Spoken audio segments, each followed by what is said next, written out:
Habría que decir ahora buonasera, carissimi fratelli y sorelli, ¿no? Hay que empezar a practicar, ¿eh? Uno no sabe cuándo. Bueno, no hace falta presentarlos, son impresentables, dice. Mamerto y Luis, una alegría tenerlos juntos. Luis enseguida que supo venir a Mamerto se unió a la convocatoria, así que agradecerle a Mamerto y a Luis que los acompañan este día. La convocatoria inicial era a los docentes y bueno, se abrió a familiares y amigos y los que pudieron llegar, así que los recibimos con un aplauso y les agradecemos que estén aquí, no hay mucho más que decir.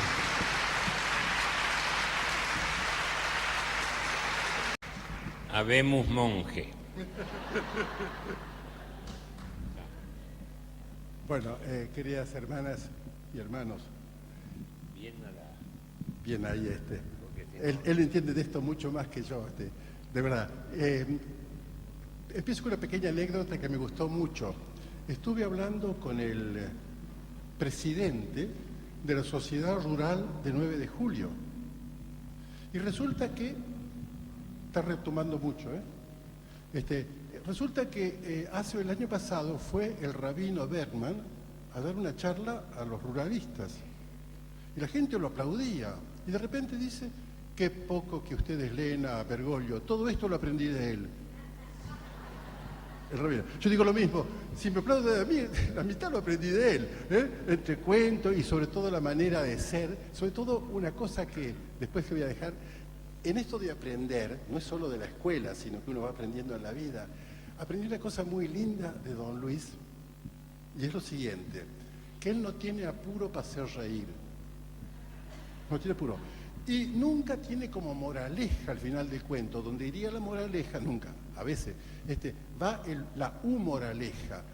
Los valores los va diciendo en el desarrollo del cuento. Eso me parece algo genial, algo único en nuestra manera de contar, y por eso él, que apenas si tiene 6º grado, recibió un doctorado. ¿Sabían eso? Un doctorado de 2 universidades, la de Resistencia y la de Corrientes. En serio. Y cuando yo, cambiando la voz... Explicarle que es la Universidad del Litoral. Del Litoral. No del Litoral, es del Noroeste. Del Noreste. Cuando yo, cambiando la voz, le digo: lo felicito, doctor, dice: sí, dice, pero no atiendo mutuales y menos del clero. Me ganó. Así que, contame un poquito vos tus recuerdos, tus vivencias. Él quiere que me acuerde de la escuela. Yo soy hijo de italiano y criado con gallego. El más conocido que va en contra de la memoria de la gente es un tal Alzheimer. Pero los que somos descendientes italianos tenemos el propio. No nos podemos perder la memoria con un alemán. Nosotros tenemos el nuestro, se llama franco deterioro. Ese es para los italianos. Pero bueno, como él iba a hablar de recuerdos de la escuela, tenés ya un libro que se llama Añorancias. Claro. Yo le decía a él, en las añoranzas están también las nostalgias. ¿Y qué es la nostalgia? Digo, la nostalgia es la alegría de poder recordar y la tremenda tristeza de que eso que estás recordando, porque querés recordarlo, es irrepetible. Aunque haya ocurrido hace 4 horas, es irrepetible. Y ahí está la cosa. Entonces, digo, él me dice, vamos a salpicar con alguna de tus historias. Yo voy a contarle cuentos que tienen que ver con los chicos de la escuela, esas cosas de los pibes que vienen. Dice: mami, le dice uno, ¿qué pasa? Todos los chicos tienen 2 papás y 2 mamás como yo. No, vos solo. ¿Por qué? Porque sos visco.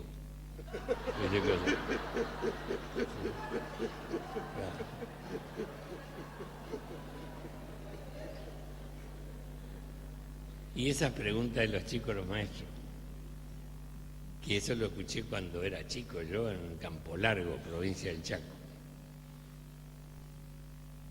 y que le preguntó, después eso se hizo muy conocido porque preguntó por qué los próceres tenían nombre de calle. Él no le habían contado todavía la historia, entonces las calles... Y hay una cosa que a veces yo le cuento cuando hablo con los jóvenes, incluso de las zonas rurales para los productores agropecuarios, hacemos charlas con la gente de Sancor Seguro, a veces hemos ido con YPF, a hablar con los agricultores, y hablo mucho con los jóvenes. Y hablando de la fe, digo, ¿cómo arranca la fe en uno? Se puede dar por herencia, por tradición familiar. Caso mío, yo tengo mi mamá, mi papá y 2 hermanos vinieron de Italia. Cuando me tuvo a mí, yo era el 7º con 3 mujeres en el medio para que no crean que se tienen que salir rasgando porque es viernes. Tampoco es luna llena. Pero está finito. Está. Cuando nazco yo hubo un problema que casi nos morimos los 2 y el doctor Perrando, cuyo nombre está perpetuado en el Hospital de Resistencia, ahora donde está ahí el hospital más importante que tiene Resistencia. El doctor Perrando le dijo a mi madre, doña Filomena, un figlio más è morto. Y mi mamá volvió a quedar embarazada y le dijeron, mire que el doctor dijo que un hijo más y se moría.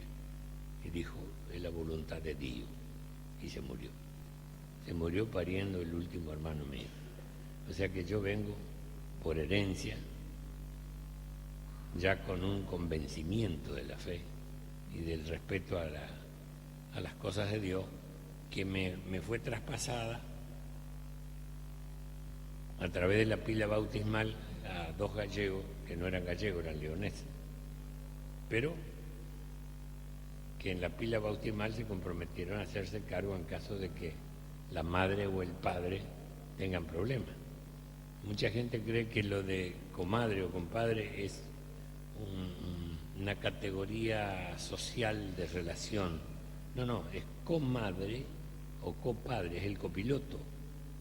Si se muere el padre, él es el copadre.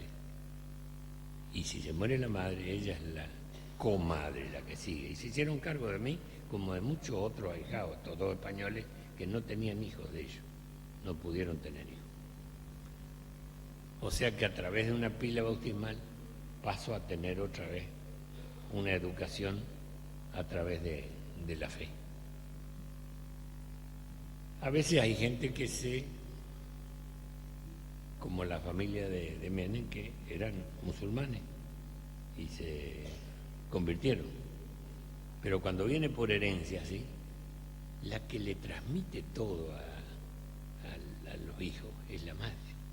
El padre no es tan piadoso, porque por herencia somos medios machistas los latinos.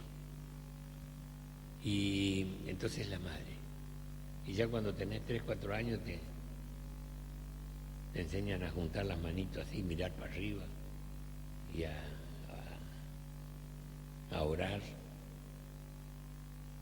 Esta nenita de la historia ya estaba en edad de no compartir el dormitorio con los padres por una cuestión de prudencia y porque ya tenía edad para estar sola y para la privacidad de los padres. Pero estaba la pieza al lado, que gracias a Dios había otra posibilidad de tener una pieza, pero la controlaban. ¿Te lavaste los dientes? ¿Te pusiste el camisón? Sí, la madre. Aunque no estés en la pieza vas a rezar, ¿eh? Yo te tengo que rezar, escuchar de acá. Reza fuerte que te escuche. Y la otra se arrodillaba al lado de la cama, se apoyaba en la cama, juntaba las manitas y rezaba. Y tenía ya como un libreto hecho para pedirle a Dios. Mire que para pedirle a Dios tenemos como un esquema. Dios bendito, dice, te pido por la salud y la vida de mis abuelos. Dios bendito, dice, te pido por la vida y la salud de mis papitos. Dios bendito, te pido por la vida y la salud de mis hermanitos, de mis primitos.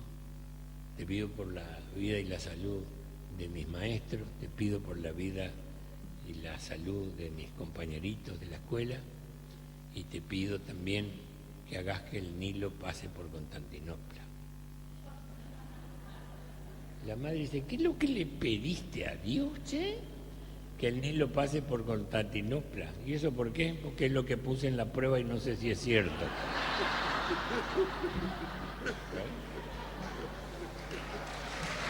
Ya. Le toca a usted ahora. A veces nosotros confundimos los problemas que tienen los chicos con nuestros problemas. O los dramatizamos y nos mandamos al psicólogo enseguida, cuando en realidad lo que necesita es una explicación sincera y punto. O si no, lo que es peor, no les damos ninguna importancia y el chico no nos vuelve a preguntar nunca más.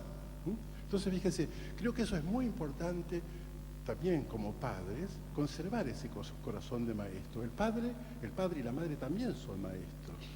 Y son maestros en el sentido que tienen que escuchar el problema y no trasvasar los propios problemas de uno. Todos sabemos que hoy día los padres jóvenes a veces pueden tener problemas serios entre ellos, y la criatura observa mucho y participa mucho. Bueno, quizás ahí también la maestra, sobre todo la maestra madre, tenga también esa misión a veces de suplir maternalmente, con actitudes, de verdad, ¿qué es educar? De vuelta, insisto, educar no es simplemente llenar cántaros, es encender antorchas.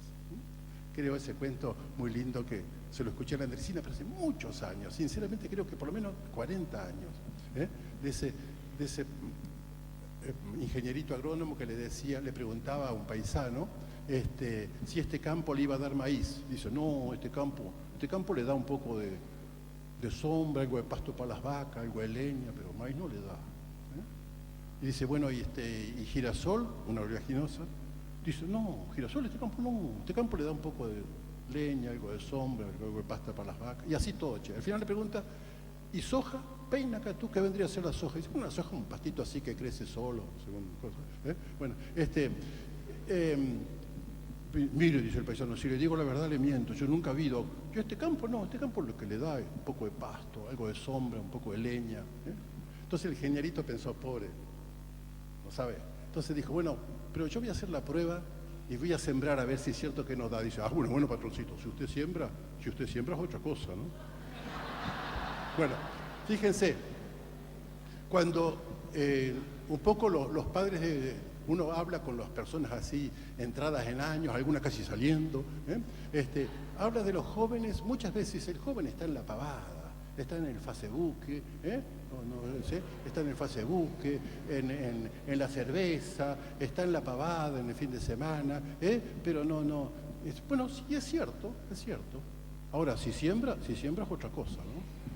Si siembra es otra cosa. Entonces, ¿qué queremos sembrarles a los jóvenes? Yo pienso que, sobre todo la enseñanza superior, la de la universidad, nos prepara a todos para el éxito. Queridos, y el fracaso en la vida es tan real como el éxito. Nadie nos prepara para el fracaso. Y el fracaso es tan real como el éxito. Yo cuando preparo una pareja, les digo, miren, estamos preparándonos para que todo ande bien, pero seamos realistas. También las cosas pueden andar mal. Y preparémonos para eso. ¿Cómo vamos a enfrentar ese momento donde se pierde el encanto, la cosa pierde su romanticismo? Entonces, creo que en la instrucción uno tiene que preparar para el éxito. Me parece que en la educación uno también tiene que incluir la posibilidad del fracaso. Yo pensaba inicialmente esta charla, más que recuerdos de escuela, estamos en las puertas de la Semana Santa, titularla Iluminados por la Cruz. Iluminados por la Cruz. Y partía de una experiencia. Una vez en un viaje como eso de 10, 12 horas hacia el norte, se me sentó al lado una chica mormona, pero muy simpática. Verán que los mormones son rubiecitos, eran rubiecitos, ahora ya están medio creyéndose. Pero además son muy respetuosos, muy prolijos, así que charlábamos y en un momento me dice, quiero preguntarte una cosa. Dice, ¿por qué ustedes llevan colgada una cruz en el pecho? Porque tengo entendido que la cruz es el lugar donde lo mataron a Jesús. Si a mi hermano lo hubieran matado de un balazo, yo no me colgaría la bala acá.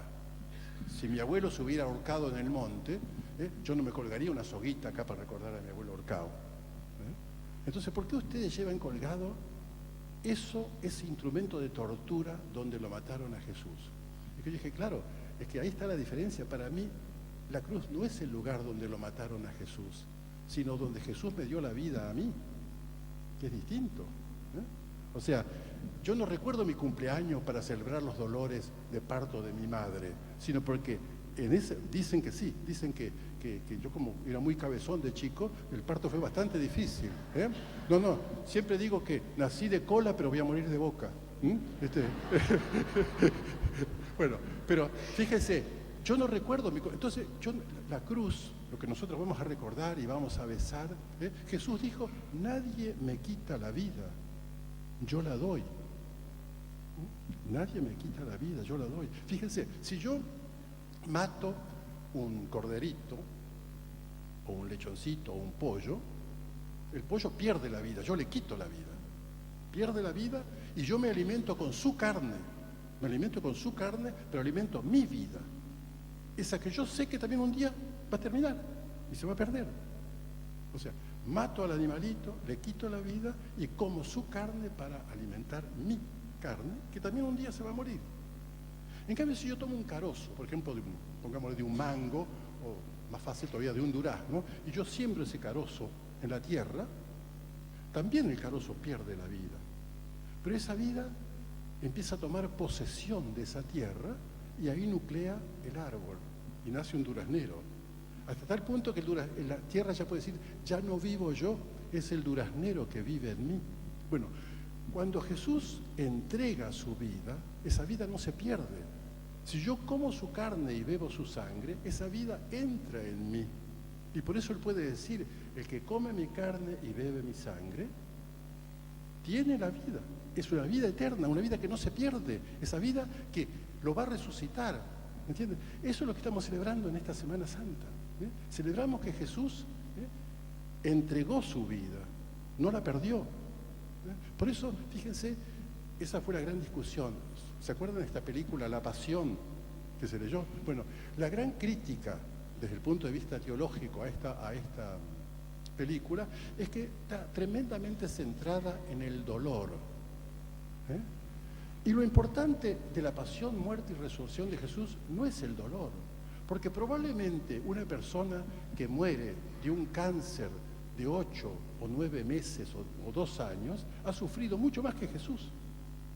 Lo que nosotros estamos celebrando no es el dolor de Jesús, sino su amor, que nos dio la vida en eso. Por eso llevamos la cruz, por eso la recordamos, incluso el Viernes Santo nos vamos a arrodillar y la vamos a besar con agradecimiento, no porque lo torturaron aquí al Señor.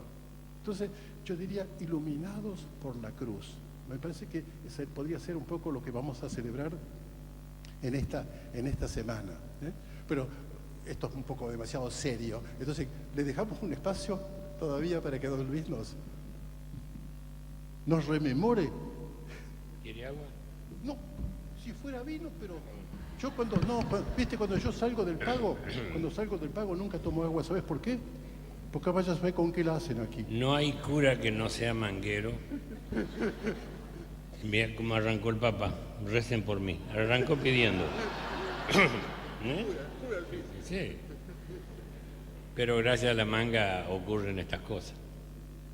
Estas cosas están acá porque alguien juntó gente y fue la cabeza de un ejército de creyentes que creyeron en él y creyeron en lo que podían hacer por su lugar. Yo pienso, siempre digo que la educación es en la casa y la intrusión es en la escuela. La educación es a través de los ejemplos y la intrusión en la escuela a través de la inteligencia, porque es traspaso de información. Pero yo soy de un tiempo cuando la mamá era tiempo completo. Hoy la mamá no es tiempo completo. Entonces, la mamá tiene que salir a pelear la vida junto al marido para que alcance a fin de mes. Y entonces le estamos delegando, casi como imponiendo a los docentes de ahora, a los maestros de ahora, como decía el padre, que además sean, además de instruirlos, también los eduquen. Al hablar de educación hablo de valores, que lo que no traen de la casa se lo tienen que se arregle con la maestra. Además, antes nos amenazaban con hablar con la maestra. Cuando éramos insoportables en la casa, yo ya voy a hablar con tu maestra. Porque antes era señorita maestra, señor maestro, medio nos cuadrábamos para saludarlo, y hoy es señor, y agradezcan, porque no hay más. Entonces, por ahí le pedimos a la maestra que también sea componedora conyugal. Si hay problema con desavenencia de los padres y hay algún problema con el chico y ella va y explica a la madre o al padre, no sé, hable con la otra o hablen con el otro cuando lo van a entregar al chico. Y por ahí en el interior, además tiene que ser asistente social. Porque viene un chico en invierno y lo ve descalzo y esa maestra ve la manera de que ese chico tenga un calzado. Se ocupa de eso porque tiene edad para comprender las necesidades de ese chico. Entonces, yo escribí hace muchos años un verso que se llama Maestra de Campo, donde cuento todo lo que hizo esa maestra rural por esos alumnos, porque es una historia real. Lo que no es real es el nombre. Y además la historia la cuenta un inspector de escuela. Y en el caso de mi relación con Mamerto, se lo debemos a Juan Pablo Gasminoy, que me convocó una vez cuando estaba todavía sin ordenarse, pero ya le encargaban cosas, porque saben que es un tipo ejecutivo, y hace, que organice la visita de su santidad Juan Pablo II. Entonces dice, mira, te necesitamos para que conté unos cuentos cuando se encuentra con los obreros en el mercado central. Vivía en ese entonces Monseñor Bufán, y me ve y me saluda, dice, uy, Landricina, qué gusto tenerlo acá. ¿Y qué le va a contar al Papa? Le digo, ¿y qué le voy a contar? ¿Un cuento de cura? Para el lado que mire hay cura acá que voy a contar cuentos de bomberos, ¿no? Y ahí conté el cuento del padre Julián, aquel que le llega la inundación, que todos conocen, y que después algunos lo han vulgarizado, pero no, el cuento tiene una vuelta de tuerca. Y cuando nos juntamos con él, después también nos juntamos con otro cura, que el padre Julián Cini, que es un gran decidor y un gran autor, que primero estuvo con Imaguaré y ahora con Neike Chamigo. Hicimos un encuentro que se llamaba Así canta, cuenta y reza nuestro pueblo. Lo hicimos acá en el ópera. Y claro, eran dos curas y yo. El único que parecía cura era yo. Porque estaban de poncho esto. Y yo estaba de camisa negra cerrada. Me iban a pedir hasta medallita a mí. No, estaba con la camisa negra cerrada y no sé si tenía un saco tal. Las fotos andan por ahí, padre, ¿no? Y entonces le digo, acá tengo un problema, digo, porque ellos tienen ventaja sobre mí, porque yo soy laico, y estos son del clero. Y estos son los únicos que pueden tomar vino en hora de trabajo y delante del patrón.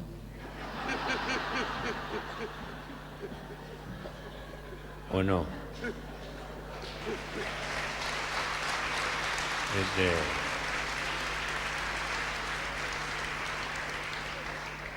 Y si son 2 misas, 2 veces vino. A veces le dicen, rebajámela un poquito. Viene el mamado de la otra, ¿viste? Porque a veces tienen hasta 3 misas según las necesidades, ¿no? Trinar se decía. ¿Eh? Se decía trinar cuando había tres luces. ¿Sí? Trinar. Sí. Había que trinar. Y me contaron uno,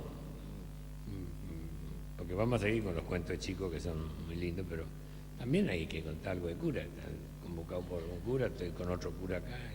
Debe haber algún cura escondido por ahí también, ¿no? ¿Eh? Por ahí anda. ¿Está? Bueno, esto me lo contaron en Andalucía. El andaluz es un tipo que habla sin terminar las palabras. Habla con esta manera que le ha dejado a Martín Fierro toda esa impronta del paqué, el pajuera, el ancina, el paná. Eso es todo andaluz. 40% del lenguaje de la llanura pampeana es de origen andaluz. Y si usted ve, va a la fiesta de Areco y después va a la fiesta de Sevilla, lo único que le falta es la cosa que se cuelgan acá para tomar jerez. La china en anca con los volados, la trenza, todos de negro, y el sombrero cordobés que le da origen a todos los sombreros de América, porque acá las tres civilizaciones que había adoraban el sol, no se podían cubrir para que no les diera lo que adoraban. Usaban casquetes litúrgicos para ceremonias, pero no usaban sombreros. Busquen en la historia que nadie está cubierto para que no le dé el sol, porque lo andaban buscando y lo adoraban. Por eso vienen desde Perú, están las palmeras y caen allá en el Uruguay, porque vinieron buscando el nacimiento del sol, los incas. Y bueno, me cuenta que, claro, allá las fiestas patronales siguen siendo lo que eran, acá ya no son así. Pero antes las fiestas patronales, salvo en el norte, que sigue muy firme la cuestión de la fe, y las fiestas patronales se celebra con unción y es la fiesta patronal.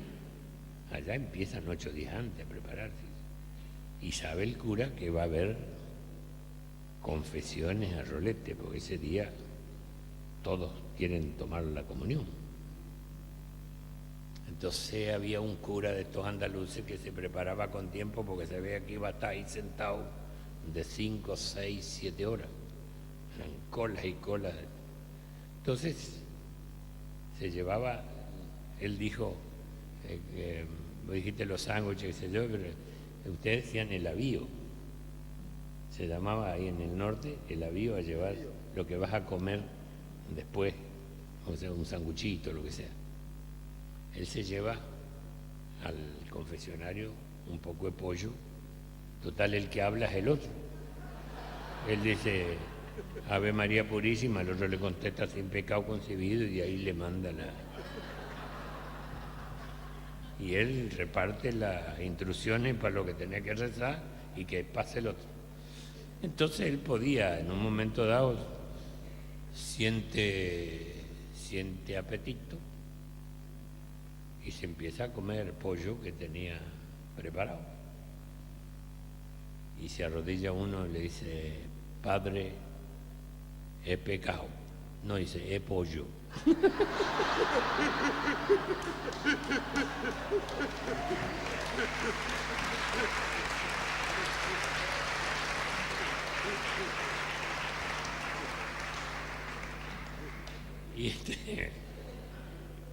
Y hay uno que ellos lo saben porque a veces en la mesa, cuando nos juntamos a comer, que es otra de las debilidades que tenemos con Mamerto y Juanpi, que lo tienen cortito, están los médicos aquel, porque el colesterol le anda galopando cerca y lo va a alcanzar en cualquier...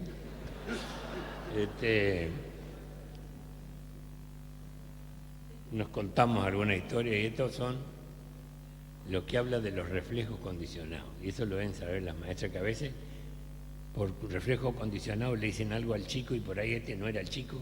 ¿Les ha pasado o no? ¿No es cierto? Vos no, aquel. Vos andás para el patio, vos te quedás acá. 100 veces tenés que escribir lo que te dije, 100 veces.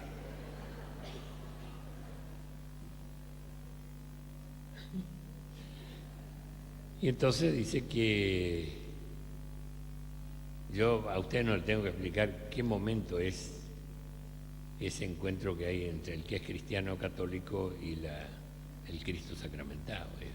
Es un momento para el que lo siente. Hay gente que va medio para cumplir, pero el que lo siente entra con esa contrición, así, con esa cosa que cuando la gente dice voy a tomar la comunión, no, es entrar en comunión.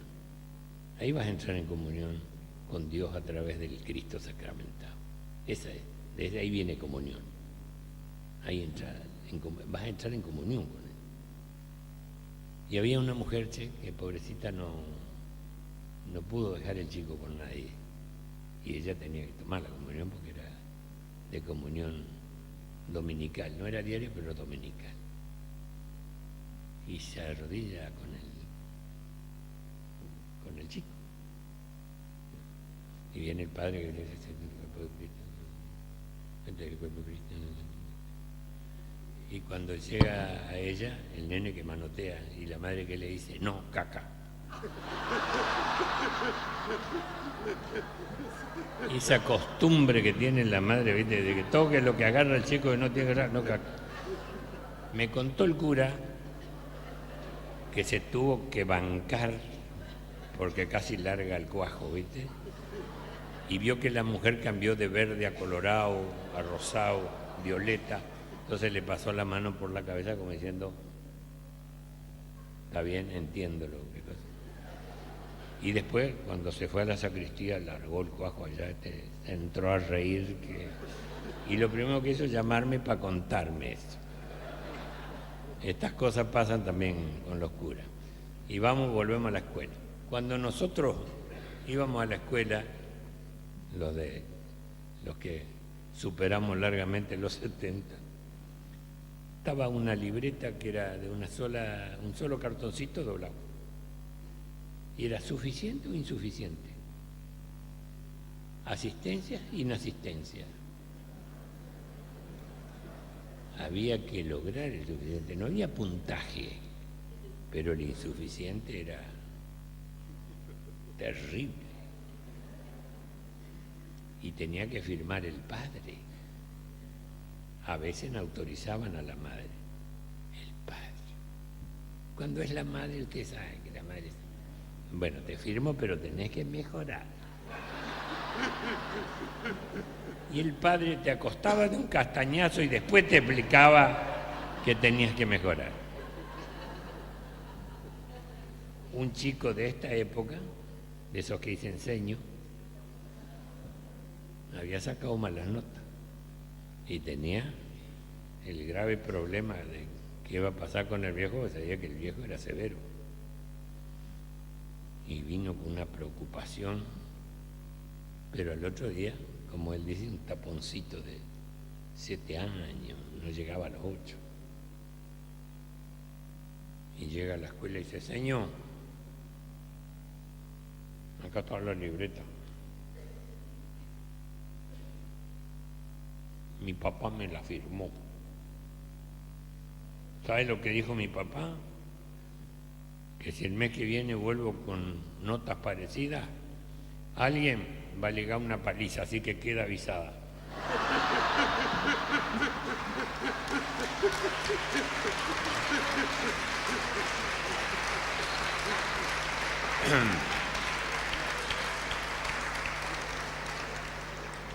Bueno, ¿sigue, padre?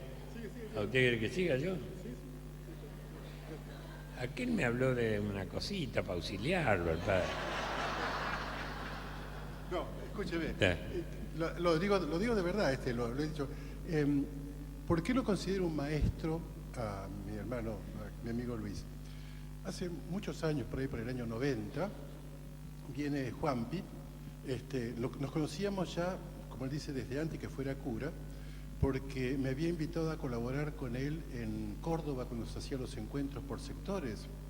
Y el Monseñor Casareto, que no era cura, le dijo, bueno, arreglate con los de secundaria, conseguí, ¿te acordás? Y estuvimos ahí, hasta milagrito creo que hicimos por ahí. Bueno, entonces, un día cae Juan y me dice, mira, tengo un amigo que seguramente vos lo conocés, es la Andresina, que tiene ganas de hacer un catecismo menos aburrido que el que le enseñaron a él. Entonces desearía encontrar un cura que le ayude a ponerle... Hacer el catecismo en cuentos era. En cuentos, sí. En cuentos. Entonces, bueno, empezamos, fue al monasterio, charlamos, hasta me enseñó a cebar mate, y ahora lo cebo así. Yo gasto todo el termo de mate y dejo todavía un pedacito de yerba sin mojar. Y sale un mate parejito todo el rato. Pero de verdad, bueno, eso por ejemplo, aprender a tomar mate, porque no es cuestión de hacer sopita de yerba. No, no. O O como dice, anda, sí, moviendo la bombilla. sí, ensillalo, dice. Sí. Bueno, entonces, bueno, al final nos dimos cuenta que la palabra catecismo de doctrina, acababa de salir el catecismo romano y iba a ser un poco difícil, porque la doctrina tiene su formulación y no, por ahí nos podían tomar en broma. Entonces decidimos hacer catecismo de valores. ¿Pero por qué razón? Porque él me dice, mirá, esto es muy pretencioso. Hicimos una evaluación. Sí. Dice, esto va a tener que entrar a consideración con el colegio cardenalicio. Nosotros ya vamos a estar muertos para cuando digan que sí. Entonces, ¿por qué no nos bajamos un poco las pretensiones? Hacemos los valores con humor y ahí lo hicimos en él. Claro. Y por eso, entonces, incluso le sacamos la palabra catecismo para evitar cosas, y el primero lo hicimos acá en la zona de San Isidro, en el Colegio Santa Isabel, puede ser, ¿no? Los valores con humor. Y realmente fue un éxito porque se dejó grabado, filmado, y iba con una misión.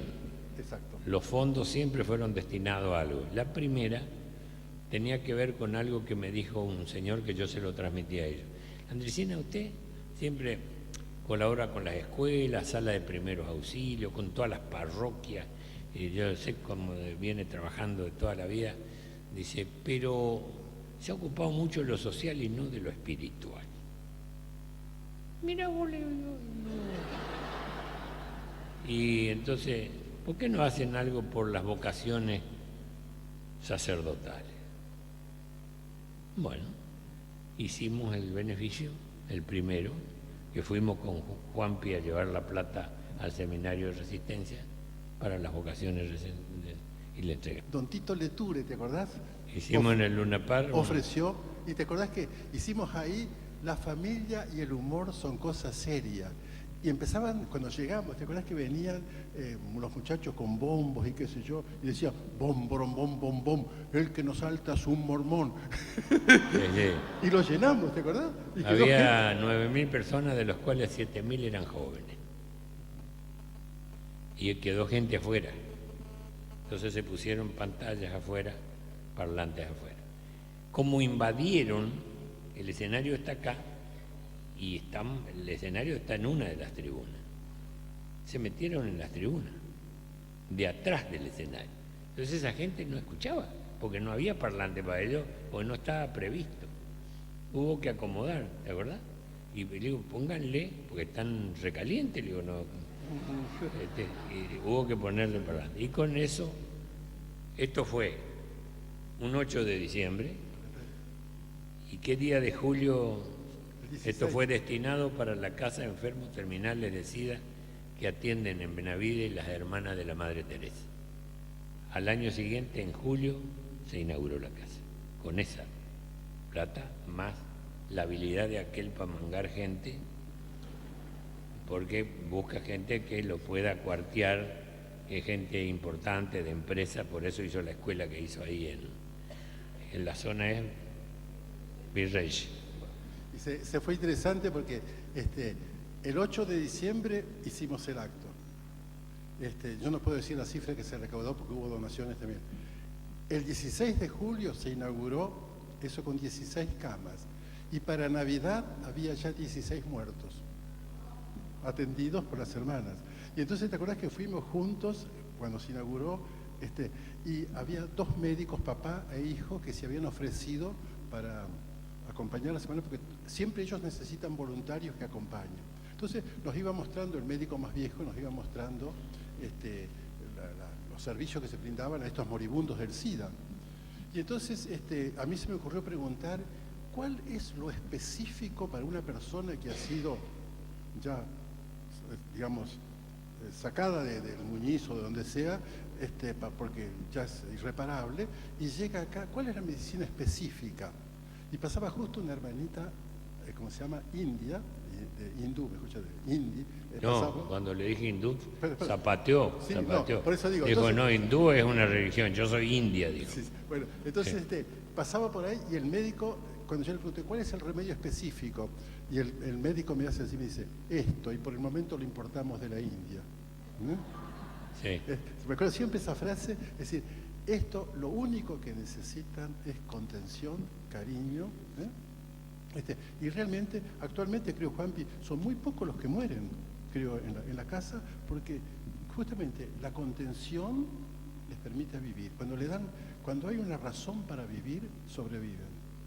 Sí. Y esa, Pero además han soportado cosas muy feas de los tipos que estaban resentidos porque sabían que se morían y hacían cosas realmente agresivas para las mismas hermanitas y ellas no decían nada, lo que ellos ensuciaban, ellos iban y limpiaban, no le decían nada y tenían que doblegarse porque ante tanta piedad, que es una cosa que yo le valoro a la gente del Cotolengo, que hay que aclararle a la gente. Pareciera decir que el cotolengo es la definición de una tarea a hacer en determinado lugar. Es para este tipo de gente. Cotolengo fue el que inició la cosa. O sea que tendría que ser Cotolengo y Don Orione.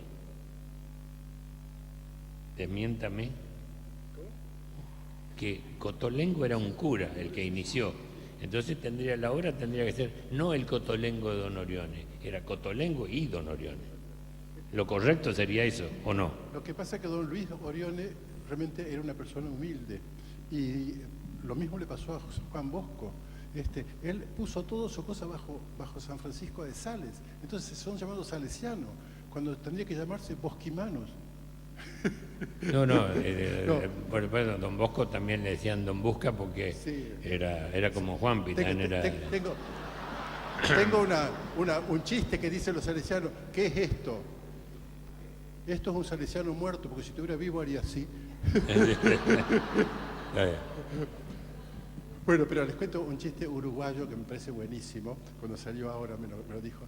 Dice, para nosotros los latinoamericanos lo admirable, lo increíble, lo que realmente nos emociona, no es tanto que el Papa sea argentino, sino que un argentino sea humilde. Sí. Linda, ¿no? Sí. No sé, tienen que haber visto porque ahora en televisión el que no habla del Papa está excomulgado, ¿viste? Todos hablan del Papa, hasta la Bonafini. Y habló bien, porque antes lo hizo pelota, pero después vino la orden. Y bueno, y hay una señora de sombrerito a la que le pregunta, dice, ¿quién nos aguanta a los argentinos ahora? Con tanta cosa argentina, hablando de Messi, ¿quién nos aguanta? O sea que está asumiendo de que somos así, insoportables, ¿no? Arrogantes, porque es así vamos a reconocer. Bueno, yo voy a ir terminando la parte mía esta con la escuela. Yo no sé, porque no he ido a una clase, pero sé por un nieto que tengo que, bueno, las matemáticas son de otra manera, como nos enseñaban cuando éramos chicos en la primaria, no sé si se acuerdan ustedes que la maestra buscaba elementos para que entendamos. Tengo 2 lápices acá, 2, y otros 2 lápices acá. ¿Cuántos tengo? Y le daba oportunidad a los chicos. 4, muy bien. Pero, bueno, ahora tengo 2 naranjas acá y una naranja acá. ¿Y qué tengo? 3. Muy bien. Pero siempre con ejemplos así. 2 tizas. Pero ahora va a ser sin mostrarles nada. Tienen que mentalmente sumar. A ver, vos, Cecilia, Pensá bien antes de decir una barbaridad, ¿eh? Si en un corral de ovejas hay 3 ovejas y en este otro corral de ovejas hay 7 y estas 7 pasan a donde están las 3, ¿cuántas ovejas tenemos en el corral donde estaban las 3?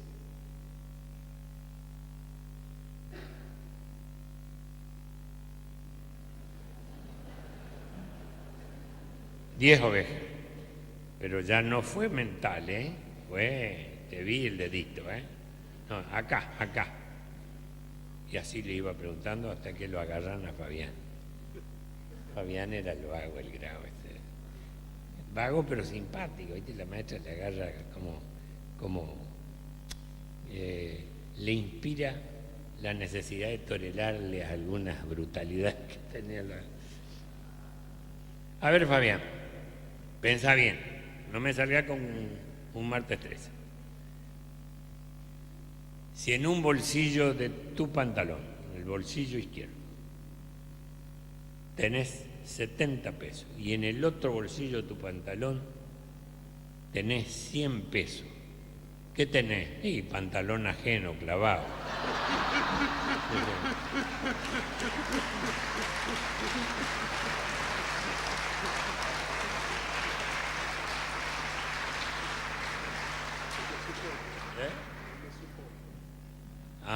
Esto me lo contó el reverendo. Yo después lo di vuelta. ¿Cómo hago yo? Yo cuento. Yo digo que el cuento es como un viaje. Y si el viaje no es entretenido, el pueblo al que vas queda lejos. ¿Me explico? El chiste es una cosa breve. Un tipo le dijo al otro. ¿Y quién es el tipo y quién es el otro? En cambio, en el cuento vos establecés la relación, son amigos, no son amigos, está casado, no está casado, tiene suegra, vive la madre, no vive la madre, todas esas cosas. Y el maestro les estaba explicando zona vecina a él y vecina norte de Santa Fe, casi Chaco. El maestro suele tener un dejo del que mezcla guaraní con castellano, entonces a veces se le habla así bastante, muy de la zona ya. Bueno, dice, a ver, yo les quiero contar que la lengua más difícil de aprender, aunque les parezca mentira, es la lengua castellana. Porque ¿cómo les puedo explicar? Es la lengua más rica en sinónimos. Una sola cosa se puede nombrar de distintas maneras y siempre significa lo mismo. Y a veces con una palabra yo puedo armar un ramillete de frases que no tengan nada que ver, pero uso una sola palabra. Por ejemplo, supongo. Yo supongo que esta tarde, después de corregir los deberes, me voy a dar unas vueltas en bicicleta.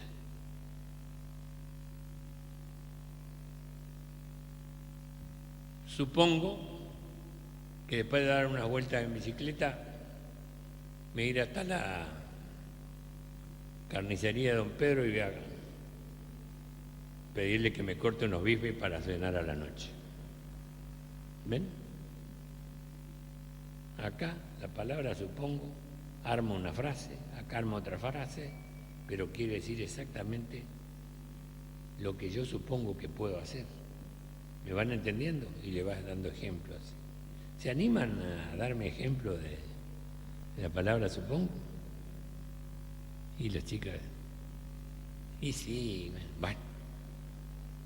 A ver vos, viste que en todos los grados de la primaria, acuérdense, siempre había una chica que los varoncitos mirábamos con más porque era la coqueta. Siempre hay una que era más coqueta, muy cuidadosa de su estética, ¿viste? Sus trencitas, sus cosas. Entonces, a ver vos, Esther, bueno, Mi mamá me compró un vestido de fiestas nuevo, supongo porque el que me había hecho el año pasado ya me quedaba chico. Muy bien empleado. ¿Vos, Alberto? Ayer mi mamá salió con la bolsa del pan y el monedero, supongo que iba a comprar pan.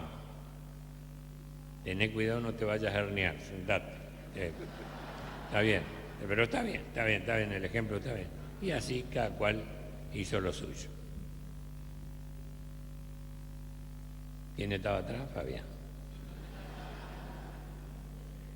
Estaba en cualquier cosa menos en... Estaba mirando por la ventana porque él andaba con la gomera en el bolsillo y estaba estudiando donde andaban unas palomas. Los pelos peinados como con cohete, ¿viste? Así. A ver, Fabián, no me quiero ni imaginar de que no estabas atento a la clase porque te voy a mandar a la dirección. Y están los chicos que son solidarios. El supongo.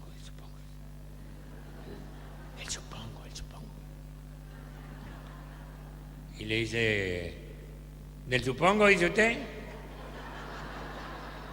Y el maestro se da cuenta que lo están pasando para el cuarto, pero el Fabián tenía ganada la simpatía del maestro. Dice, sí, del supongo. Dame tu ejemplo y nos vamos al recreo. El otro día mi papá agarró una bolsa arpillera, la esquinó y se la puso en la cabeza como Caperucita Roja y salió para el campo. La bolsa de cosechero. Y salió para el campo. Y yo supongo que se la puso así porque estaba lloviznando. Muy bien, Fabián. Yo no me voy a detener en la construcción de la frase de Fabián. Me voy a detener en el contenido de la frase. Primer ejemplo, pone como protagonista de su frase a su padre. Ojo, este es un elemento que hay que tener muy en cuenta. Está orgulloso de ser hijo de quien es. Primer valor del contenido de esta frase. ¿No? Creo que No, por eso. No, entonces no, porque me había... Hace tanto que no lo cuento, el franco deterioro me anda rondando. Entonces dice...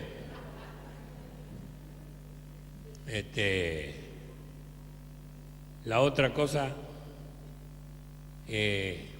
reconoce que su padre, reconoce que el piloto de los pobres para una lluvia es una bolsa de arpillera. Segundo valor, reconocer y asumir la pobreza, pero con dignidad.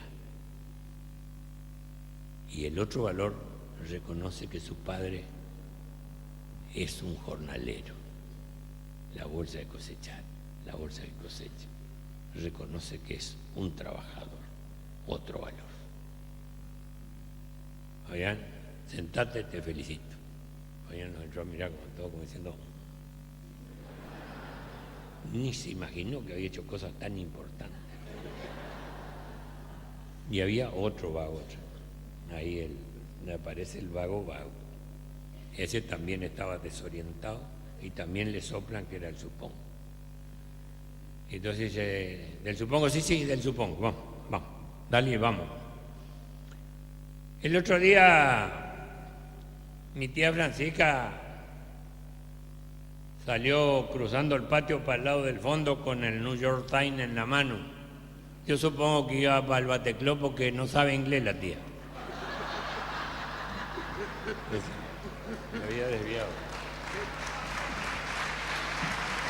Este me lo contó él. Era así de cortito. reconozco que algunos pocos cuentos se los pasé, pero yo utilizo muchísimo los cuentos de él, así que está ampliamente reconocido. De verdad, lo estimo como un maestro, no solo por su forma de hacer, sino porque, ¿cómo podría decir? Creo que ha dignificado el cuento oral.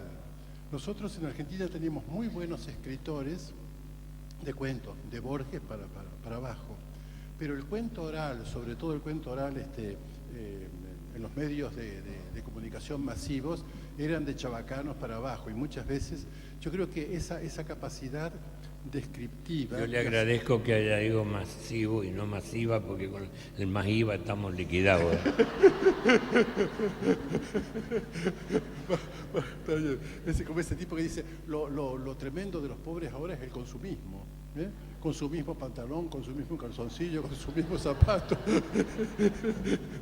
No tiene con qué cambiar. Bueno, volviendo a lo nuestro. Queridos hermanos, hermanas, de verdad, la docencia, que es la manera de expresar mi realidad de ser maestro, es, yo diría, en este momento una cosa, lo vemos, lo sentimos, desgraciadamente no está retribuida como tendría que ser retribuida. Mi maestro Juan Soto se recibió de maestro con 17 años. Como era un tipo que sabía escribir, leer y todo eso allá en el Chaco, le ofrecieron, 2 años después, cuando tenía 20 años, le ofrecieron la posibilidad de dos cargos. Uno, ser director del Banco de la Provincia en Reconquista. Y el otro era ser maestro rural en la escuelita donde yo me eduqué. El sueldo era el mismo. Y él prefirió ser maestro rural, lo que significaba hacerse 3 leguas en bicicleta todos los días, y cuando llovía, la bicicleta llevarla. Era un maestro, y creo que ejerció bien la docencia. Lo recuerdo con mucho cariño. Bueno, qué lindo sería que todas ustedes, queridas hermanas y hermanos, de verdad, que tienen esta hermosa, yo diría, identidad de ser maestros, con una hermosa función, misión, diríamos, de la docencia, la ejerciten, y que realmente puedan estar retribuidos. Lo que pasa, yo creo que, y esto lo quiero decir con sinceridad, lamentablemente el recurso a la huelga, que puede ser un recurso extremo, no debería ser el recurso habitual, porque el que está pagando todo esto es realmente el niño. Entonces, creo que como sociedad tenemos que tomar conciencia de eso, como sociedad. Es decir, el sueldo creo que es la justa retribución por mi trabajo de docente. Nunca será el pago porque ser maestra. Ser maestra es un regalo que Dios me dio y que tengo que agradecer. La docencia es lo que tiene que retribuirme la sociedad por el trabajo que yo hago en esta labor subsidiaria de las familias. Y que el Señor Dios nos conceda a todos tomar conciencia de esto y poderlo vivir. Ahora, que la bendición de Dios en esta noche nos acompañe a todos, en el nombre del Padre, del Hijo y del Espíritu Santo. Amén. A partir de este momento, las emisoras continúan con su repetido programa. Y recen por él también.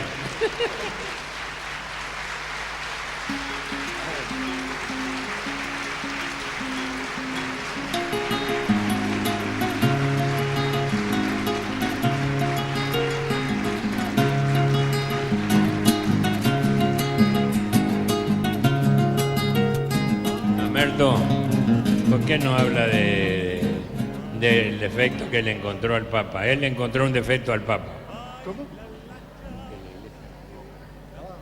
Sí, no, que... Él ya le encontró un pelo a la leche. Un pequeño defecto en el Papa, porque Dios convoca, la Iglesia convoca, y el Papa con San Lorenzo.